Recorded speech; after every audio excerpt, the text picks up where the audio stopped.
life. How and why do I live? Do you live at all, is my question. It has been proved that the thing that lives from birth till death is the same changeless I principle, consciousness. The I is the center of life. That alone lives. The how and the why of life are sought in the manifestations outside. When you turn to the manifestation, you lose sight of your center and cease to live really. So the best way for the best living is to cling on to the living alone, forgetting the how and the why of it completely. There are three fundamental human experiences, namely life, thought, and feeling. The most generic forms of these experiences are termed sat, or existence, or truth, chit, consciousness, and ananda, true happiness or bliss. These three names denote only three aspects of the one and the same thing. And that thing is the ultimate reality. What is life? Life, thought, and feeling are but the expressions of the ultimate reality through the respective perspectives of existence, knowledge, and peace. Life can never be correctly examined from the standpoint of any of the states, which are but parts of the apparent life itself. It can be examined correctly only from the standpoint of that which is permanent or changeless in life, pure awareness or pure consciousness. This may be done in many ways. The first is by taking for granted that the three states are real, and let us examine it, life this way.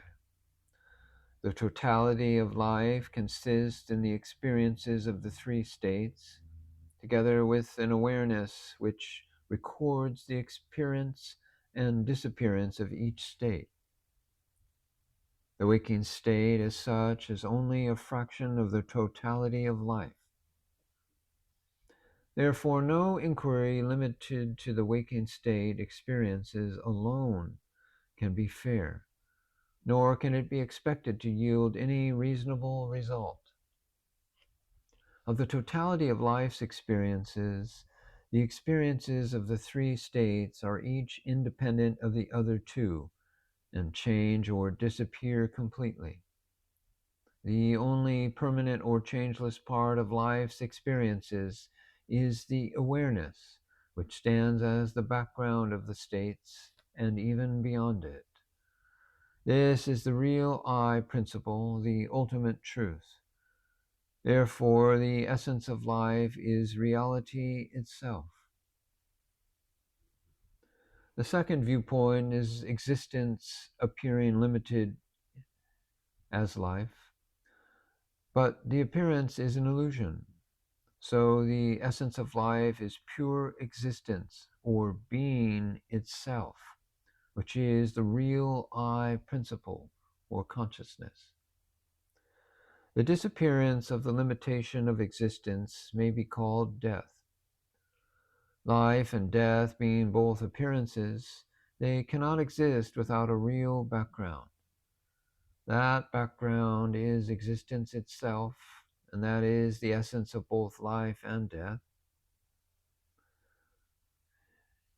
Existence manifests itself in varying degrees of intensity, from the God-man kingdom down to the mineral kingdom. Every kingdom is, and the isness alone is the changeless part or essence of each kingdom, and all the rest are mere appearances and therefore unreal. This isness is the background of life, and that is the reality which has neither birth nor death. The term life really comprehends both birth and death, and stands transcending both. How should one lead a proper life? Before answering this, life has to be first defined. In order to perceive or define life, you have to transcend duality. Life is that unknown something which enables even the prana to function. Therefore, neither prana, the vital energy or life force, nor any principle below that can perceive life. The only moment I live is when I direct my attention to my real nature, the Absolute. So to visualize the truth constantly is the only way really to live or to lead a proper life. Hence, understand the truth and try to live it. Then life becomes a synonym of truth. Listening. What is it that happens when we are listening to the talk of the Guru? I am realizing myself in all of you. When I am talking to you about the truth, and you are realizing yourself in me, when you are understanding what I say.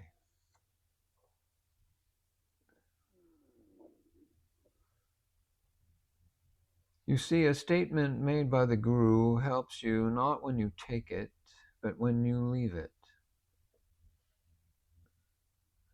You see, it comes and consists of the gross form of words or sounds and the subtle form or idea meant to be conveyed by the words.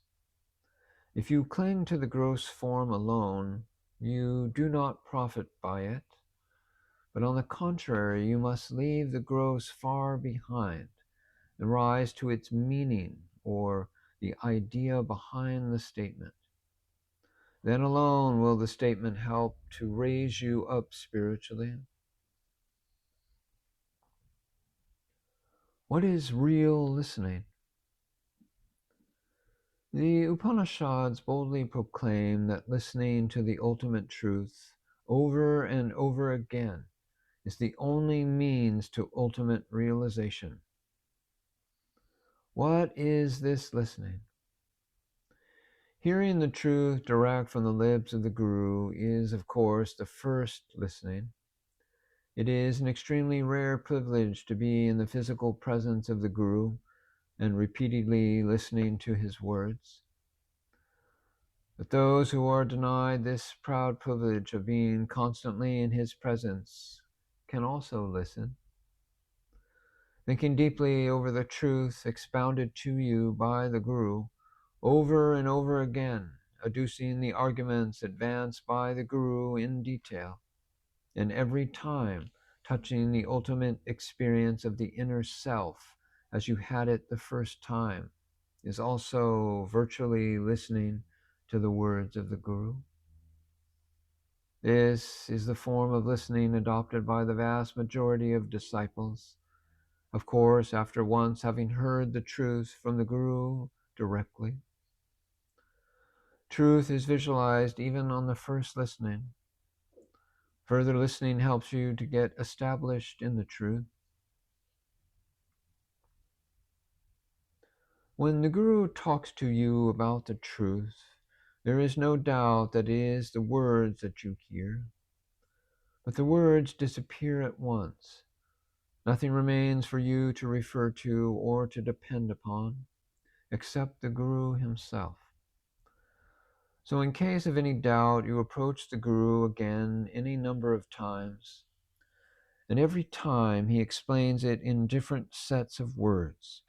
Each time you understand the same sense more and more deeply. Therefore, it is evident that it is not from words or their meaning that you understand the sense, because the words used each time are different. From this, it is clear that something else also follows the words from the Guru. It is this something that penetrates into the inmost core of the disciple and works the miraculous transformation called true experience. When you read the written word before listening to the truth from the lips of the Guru, that something which follows the spoken word of the Guru is entirely absent. Thus, you have to depend upon the dead word which is still before you, and its meaning as your ego is inclined to interpret it, in the dark light of its own phenomenal experiences.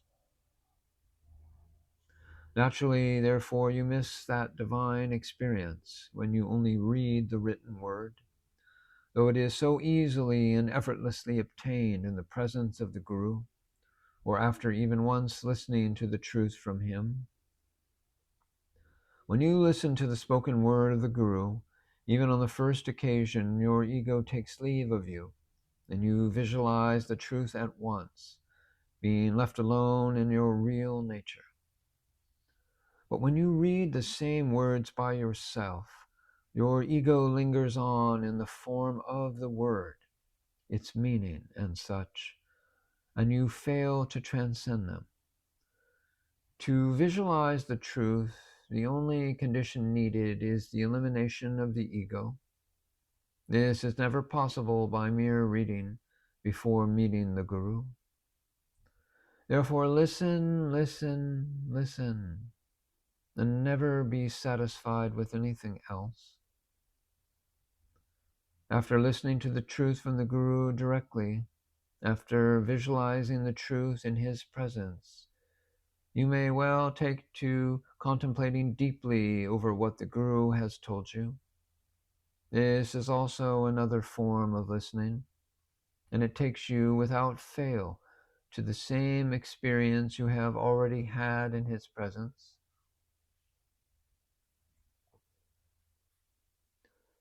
Living and dying. What are life and death?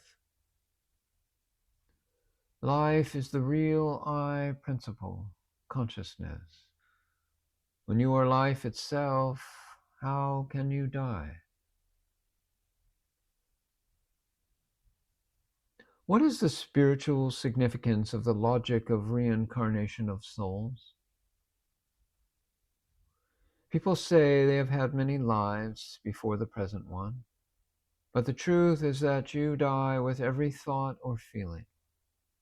So you live many lives even in a short period of this time. This is not noticed or perceived by the ordinary man. It is in order to draw his attention to this truth that the illustration of the broader and to him more conceivable chain of life is brought in.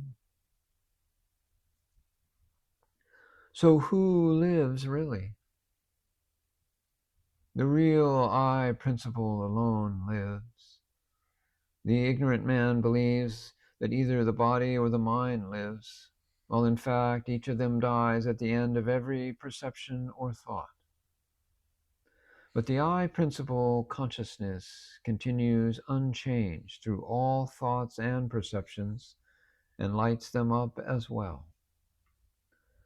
Therefore, the ignorant man who identifies himself with body and mind is dying every moment, along with every perception or thought. And the jnani or sage who identifies himself with the changeless I principle, pure consciousness, alone really lives and knows no death. The body idea or the ego has to die in order that you may really live. In this sense, it is the jnani alone that really lives and knows he lives. His advice to every man is, die in order to live. In other words, annihilate the personal element or ego in order that the impersonal element may not appear shrouded. This is realization. This is establishing oneself in reality.